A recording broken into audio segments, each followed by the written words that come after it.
What's up, everyone? Welcome to another episode of the Kansas City Cast. I'm Jared Donaldson. This is my good friend Mason and my good friend Micah. We are all Kansas Cityans, born and raised. We sell real estate here, and we love our city. Today, we're going to talk about a pretty interesting topic, what's coming up for Kansas City in 2026. But before we get to that, I think Mike has got our hotspot of the week. Yep, we always start with our spot of the week, and this week we're talking about Burrito Bros in City Market. Ooh, it doesn't get much better than that.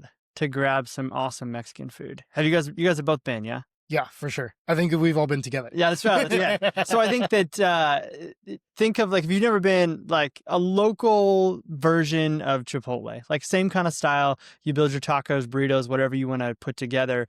But man, it's just fresher and way better in my opinion. The guac is off the charts. Much better than anything you get at like a local kind of chain place. Yeah, for sure. I mean, it's in the River Market, which is always fun. But my goodness, it's so good. It's like Chipotle times 10. It's been fun too to watch it kind of change over the years because it's been around for quite a while at this point. And even just the little differences they have in the ingredients and some of the things they use now, it's still just as good as it was, since we've been going there. And it's it's a really great place to stop and grab some lunch if you're down that way. We'd love to spend a Saturday out at the market, grab some lunch, and then head home, try to catch a nap in the afternoon maybe. But yeah, for sure. You need one after eating there. That's right. And maybe the best part, my favorite part, the chips are included. Yes. Yeah. Yep. You can get like a 2 taco deal and it's like chips and a drink and tacos and it's really pretty affordable for all around, man, the prices are really good compared to what you'd find at like a typical Chipotle or Qdoba, that kind of thing. Yeah, I think it's cheaper and better quality. So if you haven't been, check it out. Yep. For sure, hit up Burrito Bros. Nice. Well, thanks for the spot, Micah. This week's topic is actually really fun, especially as we're recording, we're looking towards what 2026 is going to look like. Yeah. It's staring us down here. It'll be here before too long. We're going to talk about what's the future of Kansas City in 2026 look like. So this is maybe a little bit more real estate focused on some level, but also just events and what's happening development-wise here around Kansas City. So I think the biggest thing that's coming to Kansas City in 2026 is the World Cup. Yes. Yeah, it's hard to get around that. That's probably the biggest, most public event for Kansas City and super exciting just that because of how that's going to put Kansas City on the map. It's one of 16 cities and it's the smallest of every one of the cities around the world where that's going to be held. We take that spot and it's so cool to see a worldwide spotlight shown on us here in Kansas City. I read today that there will be people that are staying as far out as like St. Louis and Wichita, Columbia, just because all the hotels are going to be booked up. That's going to be the only place to stay. So they'll just drive in for the game. Yeah, it's wild. Yeah. So cool. I mean, we've talked about this before. I'm a soccer guy. Sure. So this has been on the calendar for a long time in my world. I'm so excited for this. But even just talking with people who aren't soccer people, right? Like you guys aren't really soccer people. Yeah. But just the excitement around it, I think is really cool. And I think people don't even realize, even as much excitement as there is, just like how many people are truly going to be in Kansas City for this event. It's going to be wild. Even people who won't be able to go to games, right? They will follow their team. We'll find out pretty soon here which teams will be stationed here. So those people will travel here to be around their team's camps. It's going to be so cool. And so much money is going to be invested into our region. I think the numbers I saw was like somewhere around $650 million. That's kind incredible. Of the investment Yeah. That they think will bring to the region here. So, I mean, that's huge. Even all the kind of local projects that they've been working on now for like the last year with the goal of being done by the World Cup. I know there's a big hotel going up at kind of Berkeley Riverfront area, and then we'll talk a little bit more about that later.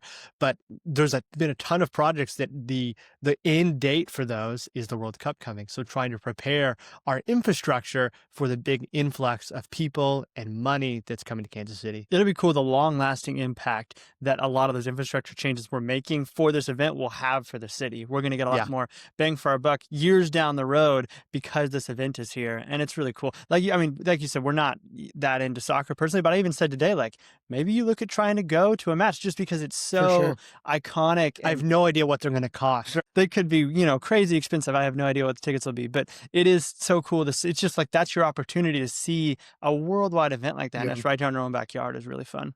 Yeah, I mean, I have to think this is probably one of the biggest things that happened in Kansas City, at least in recent memory, But maybe, historically, probably one of the larger events we've ever seen here. Yeah, I think so. It's going to be really cool to see what all that brings to our city. A lot of challenges, obviously. I mean, our city's definitely not built for probably that size of an influx of people at one time. And so you think about like public transportation we've talked about before Yep. being kind of a challenge. That's going to create. I have to imagine if you drive for Uber, I mean, that's just going to be insane because we don't have the public infrastructure yet for some of those things to get that amount of people to and from places like that. Yeah, I know they're working through a lot of ideas of, how do we bus people from downtown out Yeah. to the stadium? Yeah. We're a car-driven city, so, parking at Arrowhead is plentiful. Yep. Except when you have an event like this, there's so much security Yeah. and, important people, world leaders, that kind of thing, who will be through the tournament, that a lot of that parking will actually be taken up by secure things. Right. So there's actually I not heard going to be that that they were much going to parking out even there. add another layer of security, so Mhm. that would kind of go out into the parking lot. So to get into the stadium, you have to go through to kind of a layer they're going to add, and then the typical layer of security that you Yep. have when you go to any kind of Chiefs or Royals game out there.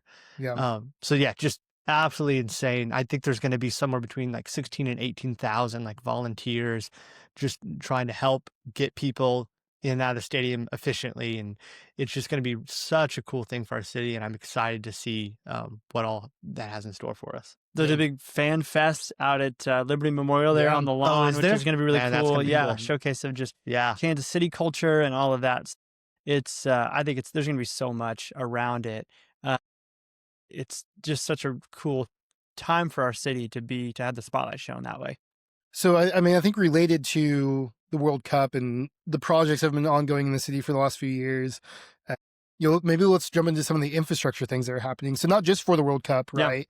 But just in general, the city has obviously grown a lot in the last few years, the last decade. Right. So now we've had to try to catch up infrastructure wise, and we're working on it. It's a work in progress. But I think the biggest one that's kind of a recent thing is the expansion of the streetcar. Yeah, that's been incredible to see it. Obviously just ran along Main Street, and they've expanded that. So same road there, but further south. That just opened recently at the time we're recording this, which is really incredible to get all the way down now to UMKC and the Country Club Plaza. And then coming in 2026 is going to be the expansion up to Berkeley Riverfront, which is incredible. So I think that's that will help with all of the stuff we have around the World Cup as another layer of people, or another option for people to have transportation around some of those hotels and all that stuff downtown to restaurants. I think is going to be really cool. But then connecting up to Current Park there, where the KC Current plays, I think they're going to host some stuff for the World Cup there as well. So having all that connected is going to be really key, and that's set to open up in 26. Here's a question for you. Obviously, right now, streetcar is free to ride. Hope that continues for as long as possible. Obviously, as they look at expanding that, you have to think the time on that is limited. But do you think for the World Cup, do you think they're going to institute some sort of fee for the streetcar, at least temporarily, just due to the influx of people? No, I actually think I've seen this talked about a little bit, but I think because we lack public transportation so much, Sure. that they're going to try to incentivize people as much as possible to be able to move throughout the city pretty freely, Okay. and not spend money on that element of things. And, currently, that project was funded with a lot of federal dollars. Sure. So I think that's kind of funding what's happening with it right now. Very cool. And then there's always some hope in city development when you do something like this, that you're recapturing it in the form of taxes through businesses, money off of projects. I don't think in the near future, at least, we're probably not going to see a cost for the streetcar, but down the road, will not be shocked. Especially if you- once you take it to the airport or something. Yeah, I mean, if you did gotta sort of think. massive expansion, Like when the baseball stadium gets built in North Kansas City and expand across the end. Yeah, that's right. Yeah, once you get it over the river, maybe you have to start charging. But yeah, I mean, the whole loop, once they get it extended out to Berkeley, will be like 7 miles, which is really cool. I love how connected that's going to make a lot of our city. It's kind of a niche thing now. I think a lot of people just ride it kind of for the fun of it, or if you're out, for evening. So it's cool to see that maybe being able to use more practically as it expands out further. Yeah, it's definitely a cool thing that, the biggest, hang up I think people have right now is there's no east-west kind of movement to it. So you're really stuck within, walking distance of Maine at the moment. Yes. But there's been talk, and, maybe down the road we'll be able to see something else, as we expand the city a little bit more. So. Yeah, I've definitely done the math on like walking distance when I'm going to take the streetcar somewhere. If I have to walk, west 6 blocks, is it really worth it? Should I just drive over there? But yeah, sure. hopefully down the line you get something that allows you to expand a little bit more east and west. Yeah, and I think one of the best parts about what's happening with that expansion is, the just connection, obviously the river market to the plaza, but there's kind of middle ground in the city that really kind of gets lost in the shuffle of things unless you're driving to Midtown Yeah. or Westport or even like Crossroads. Yeah. Now there's a reason for people to kind of pass through, especially during an event like the World Cup. They can kind of pass through that area and explore it and expand it, and hopefully revitalize some of those areas that, are still doing well, but, hopefully we'll do a little bit better with a little bit more connection there. Yeah, it creates an opportunity for people to pass through there that ordinarily maybe wouldn't if they're just going to drive straight there. Yeah, for sure. Cool. I mean, I think we talked a little bit about the streetcar expansion and how it's expanded into the riverfront. Um, but the riverfront itself, without the streetcar, my It's goodness. growing like crazy. Yep. Obviously, you had Current Park, which is new, and love the stadium there. It's the first stadium in the world, but specifically for women's sports, which is iconic that it's here in Kansas City. But that ownership group, And was the first recently to sell out all of their home games. Yeah. really, I Yeah. didn't know that. Yep. They So- sold out all their home games this year. That's Just incredible. another just really cool stat. And it goes to show you just how supportive Kansas City is just in sports culture in general. It doesn't Mhm. matter the sport or the team. We are all in and we get behind our people. Yeah. We also hosted recently, relatively over the summer, a women's rugby match. Yes, I Which is heard about super that. cool. Yes. So they were able to use that stadium and kind of reconfigure the field to make it a women's rugby field. So that was super cool.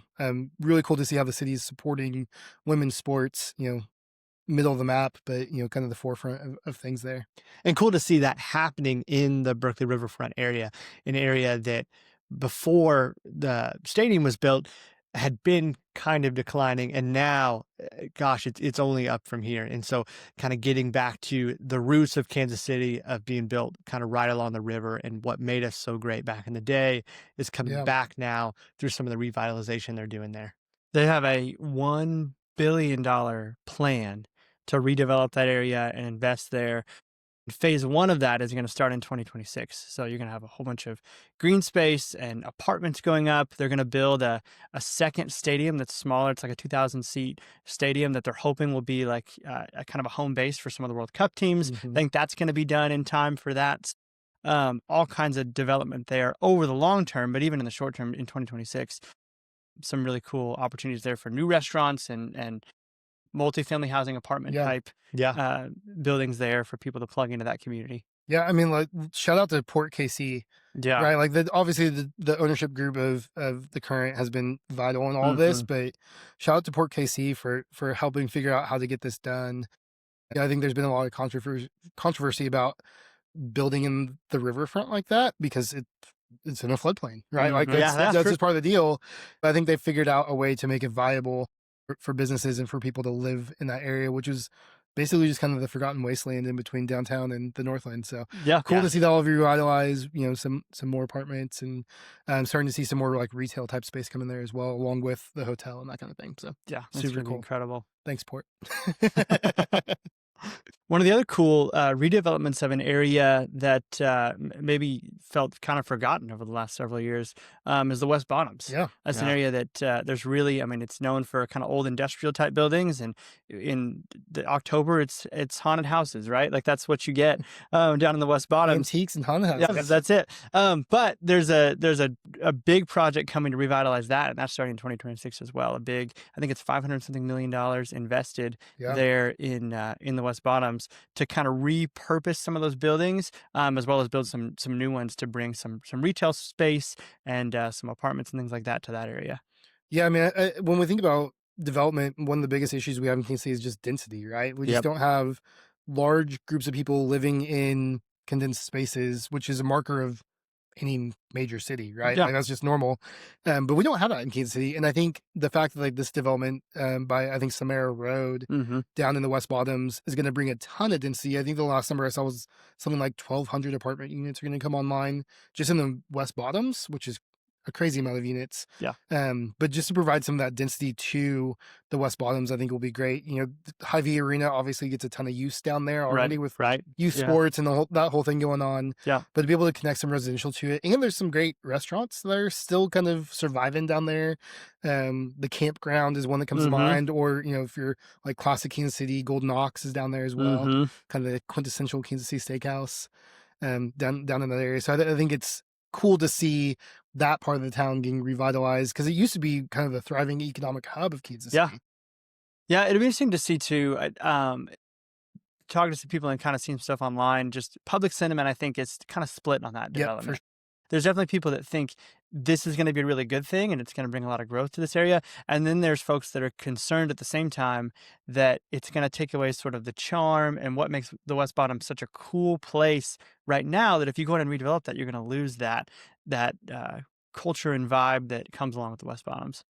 And I think there's always that kind of give and take there when you talk about redevelopment of any area. And that's why I think it's so important to, as you're playing those things, how do you do it in such a way that doesn't forget about the past and the history behind a certain area, but while still recognizing that sometimes we need to take a step forward in order to grow particular parts of the city that maybe aren't seeing quite the economic boom that they once saw. Yeah, for sure. I mean, I think, maybe it was our conversation with Jesse where he said that two things are always true, that people don't like change and they don't like them to stay the same. Right. Yeah. I think there's always going to be, whenever you're doing any kind of large scale development, there's always going to be some kind of pushback to it. But the reality is that's what keeps cities going forward, right? We need some of that to happen, especially when we're talking about redevelopment of areas that used to be used a ton, now are less, utilized. We need that redevelopment. And yes, people are going to make money off of it. And I think that's what people mostly don't like about that kind of project. But it's also what's important for our city to thrive. Yeah.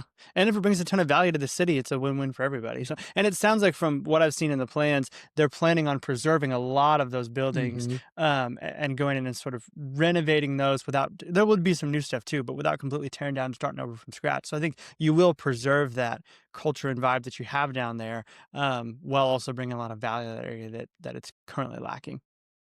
Another project that I think related to that is the Rock Island Bridge. So just across the river, the Kansas River connecting KCK to KCMO, the Rock Island Bridge redevelopment is a really cool project. I think I'm excited to get out there and see. I think it's supposed to open up pretty soon here. Yeah, they've been talking about it it's been a thing for several years, and funding got cut off for a period of time. And so it should open, I think, early 2026, if not late 2025. I did see some stuff. They may be booking some holiday events out there in that event space they're going to have in the top tier. And it's, if I understand correctly, it's a first of its kind kind of revitalization of a bridge over a river where they're going to have like retail and bars and restaurants and that kind of thing, connecting, think and Kansas right there in a bridge that's, as I think most of my life has just been sitting there. Yeah, it is. I think it was built in 1905 or something. So I mean, it's over 100 years old. And it's so cool to see taking something that was sort of just hanging out and turning it into something that's going to bring so much value to the community. And maybe that's a good bridge into our next topic, which is Destination KCK. This is a 180-acre project that's going to have a theme park that's opening in 2026, which I'm super excited about, because right now we really have kind of Worlds of Fun and Oceans of Fun here on the Missouri side. So that'll be kind of a competing one on the Kansas side, which I think will be really great. There's going to be an all year round Christmas. Yeah, every season. Christmas Village. Yep, Christmas Village is going to be really cool. Tell Adventure Park, I think, is what's opening in 2026. Yes. They have all kinds of different rides, but there's like a couple like Hot Wheels themed ones and I'm in. All of that. Are you guys roller coaster people? I do like a good roller coaster. See, that's not surprising. I know Micah's not. No, you know what? I didn't used to be, and the last few years. Is it growing on you? Yeah, it's growing on me. Okay. Yeah. We'll have to go out and check it out when it opens. There you go. That's We'll have to check it out. It's going to be a really cool space. There's going to be all kinds of waterfront restaurants and retail shops. And so it's I think really cool 30 plus retail shops. And so it'll be just really, really cool for that area. Yeah, out by Bonner Springs, right? Yep. Also happening kind of outside the city limits of Kansas City proper.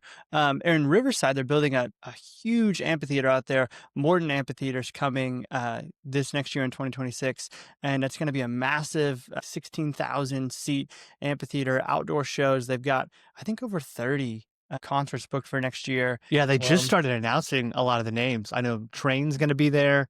They Megan have some Trainor. bigger names Yeah. on Yeah. the list, which I wasn't Well, I was anticipating. surprised. Yeah. But it looks like I drove by it the other day just from the highway and could see they're making really good progress on it. It looks like it's going to be a really cool It's space. Really cool. cool venue. Yeah. Yeah, excited to have a concert venue in the Northland. We don't really have anything like No, that. So it'll be fun to have something close. especially an outdoor thing like that. I mean, you think about like Starlight or that, I think, what do they call it now? Azura Amphitheater out in Yep. Bonner Springs. Yeah. The sponsors changed so many times over the years. I'm sure this one will too. But you have those kind of venues which are really great, and even indoor stuff. I mean, a lot of our stuff's downtown south of the river. So Yeah. it is cool to see the Northland get a venue like that. It's really cool for that area too. Yeah, I mean, and it's right down the road from the KC Current's practice Yeah. facility, which are also expanding right now. So lots of fun things happening down there in Riverside. A lot of growth in Riverside, which is great. So that's one of the lesser known Northland communities. So shout out to them. That's right. Sweet. Yeah, and we've already talked a little bit about some redevelopment projects happening, back in Kansas City proper. And the 18th and Vine District is, I mean, if you've been around Kansas City for any time, you know the name at least. Yeah. Maybe you haven't spent much time there, but historically, it's been one of the most important kind of segments of the community for the African American community here. It really was kind of their cultural hub, kind of back in Kansas City's heyday, and they kind of fell off the map for a while. And the city has done some things here and there to try to bring it back. And now we have a new effort, right, to bring it kind of back up to kind of hopefully what it used to be in terms of kind of a cultural center for our city again. There's a combination of public and private dollars going into those things, and a lot of it includes revitalization not only of commercial stuff, stores and restaurants and that kind of thing, Right. but also along with that, a big investment in housing for that area as well, which is kind of desperately needed down there. Yeah. But I'm hopeful that the partnership together of those things, both the commercial and the residential kind of joining together, can really make it into, just enhance what's already there in a really cool way. Yeah, seeing the sort of the public and the private dollars come together to make that area really cool is really encouraging, and I'm excited for what it's going to mean to kind of put that area back on the map, more so than it has been in recent years. They're going to do like a big like pedestrian, what do they call it, like a pedestrian mall or like giant walkway where they're going to take out all the curbs, completely change one of the streets where you pull out all the curbs, and so it's going to be in the parking and signage and all that, and make it sort of this really walkable section of that area of town. And I think it's going to do a lot for the local businesses there, commercial space, restaurants, for people to really easily access those things and sort of create a hub for people to go and spend time. Yeah, just looking, there's more information on the city website. So if you're interested in this project, it's called Revive the Vine. But we're talking like hundreds of millions of dollars. It's of massive money going investment. into this project. It's going to span a number of years. It sounds like the bulk of the projects are going to start next year, and then going on into 2028. It looked like, but there's so many cool things that are already there. And just to make that more accessible for people is going to be really awesome. Like the Negro League Museum, if you haven't been there, the Jazz Museum, those are really like hidden gems, in Kansas City. And I'm excited for people to have more access to see those things because they're actually really cool things to be a part of. Yeah, I would venture to guess that there's probably a ton of people who lived in Kansas City for a long time that have never been to either one of those places. And so I think that, if you haven't been and you're around Kansas City, if you're passing through or you've been here for a while and just haven't had a chance to go down there, both of those are incredible things to go see and learn a lot about what made Kansas City what it is today and how those roots impact where we are right now. Yeah, and I think adding to that area just helps put those things on the map even more. You're able to go and visit those places and make like a little evening out of it. You've got more shops, more restaurants, more places to hang out. And so I think just as we get into this, the project to Revive the Vine, I think that's only going to help those museums just see more traffic.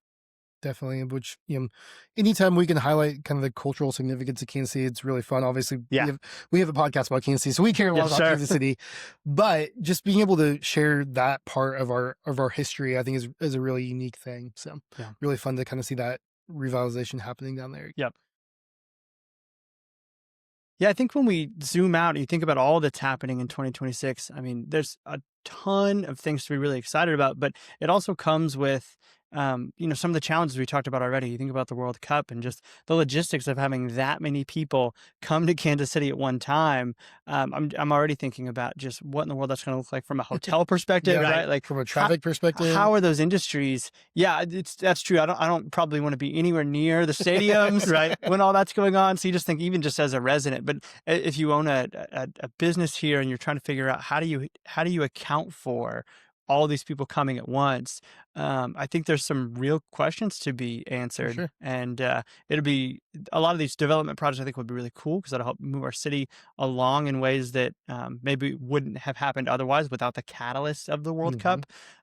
But I think it's definitely going to present some short term challenges and obstacles to have to work through. Yeah, man. I think we've talked to a couple different government officials. Mhm.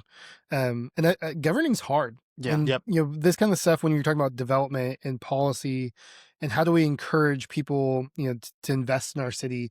It's a complicated thing, and not everybody's always going to be happy with what's Right. happening. And Yeah. it does seem to be a constantly moving target, which is just makes it even more complicated. So you can think you're making the right decision, that you're ready for what's to come, but until you actually experience that, you don't know what kind of challenges you're going to face. And so I Yeah. think being able to adapt to those very quickly and efficiently is going to be key.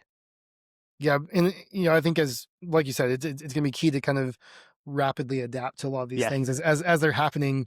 But also, I think one thing I do appreciate about Kansas City, especially when we think about we didn't even mention like the redevelopment of the plaza that's happening Yeah. Yeah. in the project. I mean, there's like $1.2 billion going into that project, which is huge. Hmm. But preserving the character of Yeah. our city Mhm. as we change and mold it into a modern place. And, you know, we have a lot more people here than we used to. So Right. that Yeah. complicates things as well. It But, does. I think preserving the character of our unique neighborhoods and our unique, districts that we have in Kansas City is a tall task for anyone, but also vitally important, I think, so we can keep our identity as a city. Yeah, absolutely. I mean, we talked about this some already. When you talk about areas like the West Bottoms, like 18th and Vine District, that are just they're iconic for how they exist today, Mhm. and you worry that you're going to lose that in some of these redevelopment projects. So I'm grateful that it sounds like as you look through these plans, the the folks that are running these things are conscious of that, Yeah, and so we're not going in blind, just thinking, hey, let's tear this down and build a fancy high rise kind of a thing Right. that completely changes, what these areas are known for. But I think that it's always that balance, right? To try for to sure. find how do you grow and build something new while also not losing what you had and some of the things that make Kansas City special. And ultimately, I think it's a lot of that's driven by the people. And so as much as architecture can um, inform that and help sort of create that sense of culture, so much of that is with the people who live here. And I think as long as we stay grounded in who we are as a city and the values that we propose and perpetuate, I think it'll stick around. For sure. For sure. Well, do you guys want to do our hot take of the week before we wrap this up? Yes, this is actually probably one of our hottest takes yet. The spiciest take. Spiciest take. So get ready. You're not ready for this. That's right. This hot take, we were actually just talking about it not too long ago and just playing around with kind of different ideas of what the city could look like. And this, our hot take is that Kansas City, or the Northland rather, should secede from Kansas City and become its own municipality, that we would see greater, easier, better growth in the Northland if it wasn't necessarily so closely tied to Kansas City proper. This is definitely our hottest take. I think for anybody who maybe pays attention to development and economic growth and all the housing, all the Yeah. things that we Yeah. kind of care about. This is a hot take. It is. I think I agree.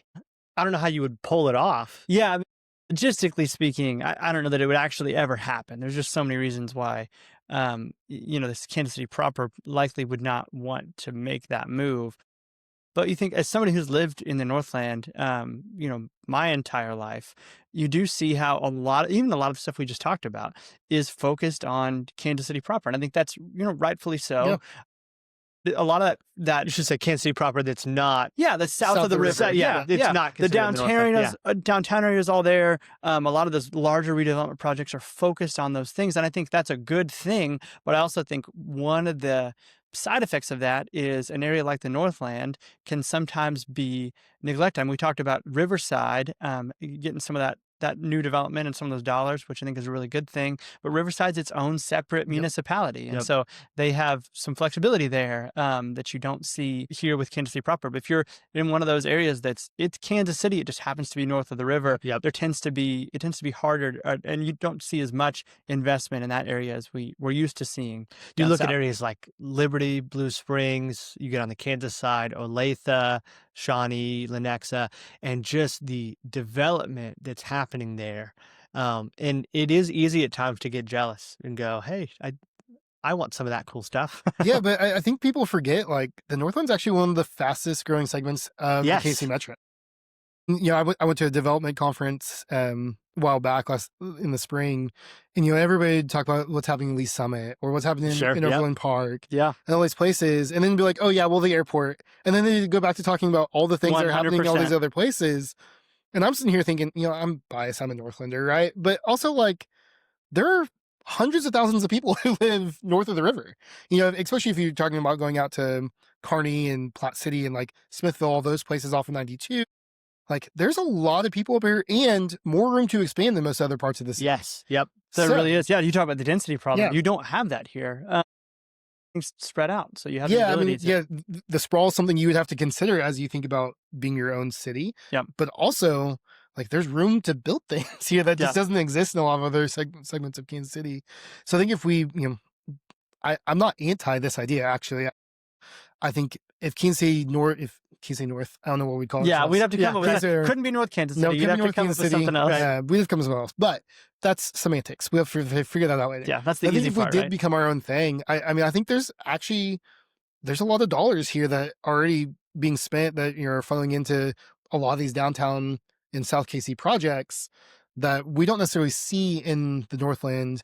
And I don't hate the idea of my tax dollars staying a little bit closer to home on some level. Yeah, I totally agree with that. I think, you end up funding projects that maybe you don't see as much of the benefit from just based geographically. I think some of that stuff will get easier too. When you think about housing, just some of the red tape that comes along with a city like Kansas City, both in size and then just general philosophy, I think that it tends to be a little bit harder and slower, more arduous process to get things to the finish line. And I think because of that, you've seen a lot of particularly developers, but particularly home builders pull out of Kansas City proper and go to some of these areas like Platte City, Liberty, Blue Springs, Lee Summit, because they don't have as much to work through. It's cheaper and easier to build. So why would you not when you really think about it? And so I think doing things to incentivize just more continued growth, especially on the housing front, is going to be something that Kansas City proper has to figure out, and something that I think we probably wouldn't deal with as much if we were our own municipality. Yeah. I mean, I don't want to degrade what our elected officials are doing. Yeah, of course. Governing is a tall task. Yeah, we said that before for sure. But, I think about the red tape we go through, especially when we think about redevelopment, right? And the hurdles that we face as a large city right now that has a ton of sprawl, which that alone is hard to, maintain your infrastructure and that kind of piece. But how do you figure out how we can revitalize sections of the city that were built in the 1910s, 1920s, and combine that with new development in the Northland or, certain parts of South KC? That's a really tall task to do. So separating some of that out might actually make a better system for everyone. Yeah. Some of it is just size, right? Like at some point you get to be so big, those things just get harder because of how big the organization, the city is itself. So the government's harder to run. There's more people to have to account for. I think there's something to be said for a smaller, more simple way of doing things. When you talk about, being jealous of some places, like I think like we look at Overland Park, right? And I think the Northland isn't Overland Park, but could be a lot like it in a lot of ways, for better or for worse. There's, there's arguments on both sides of that. Yeah.